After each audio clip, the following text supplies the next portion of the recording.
এবারের বিশ্বকাপ যেন ধীরে ধীরে পরিণত হয়েছে মহাতারকার এক রোমাঞ্চকর দ্বৈরথে। লিওনেল মেসি বনাম কিলিয়ান এমবাপ্পে গোল্ডেন বুটের লড়াই এখন তুঙ্গে। এখন পর্যন্ত এমবাপ্পের ঝুলিতে রয়েছে ৮ গোল ও ২টি অ্যাসিস্ট। অন্যদিকে মেসিরও রয়েছে ৮ গোল সঙ্গে একটি অ্যাসিস্ট। তবে একটি ম্যাচ কম খেলেও গোলের দৌড়ে সমান তালে এগিয়ে যাচ্ছেন মেসি। আর এ কারণেই ফুটবল প্রেমীদের উত্তেজনা যেন প্রতিদিনই বাড়ছে।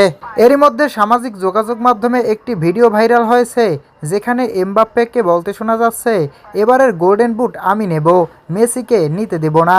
আর বিশ্বকাপ ট্রফিটাও আমরা জিতব। যদি আমাদের সঙ্গে তাদের খেলা হয়, আমরা তাদের বড় ব্যবধানে হারাবো। যদিও এই বক্তব্যের স্বাধীনভাবে যাচাই করা জরুরি, তবুও ভিডিওটি ঘিরে শুরু হয়েছে ব্যাপক আলোচনা। একদিকে মেসি ভক্তরা বলছেন মাঠের পারফরম্যান্সই সব কিছুর জবাব দেবে। অন্যদিকে এমবাপ্পের সমর্থকদের বিশ্বাস, এবার ফ্রান্সের এই সুপারস্টারই বিশ্ব ফুটবলের নতুন রাজা হয়ে উঠবেন।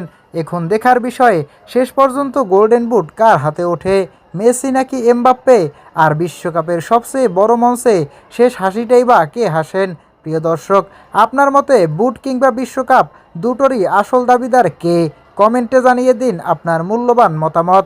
আর বিশ্বকাপের সকল আপডেট পেতে অবশ্যই চ্যানেলটি সাবস্ক্রাইব করুন।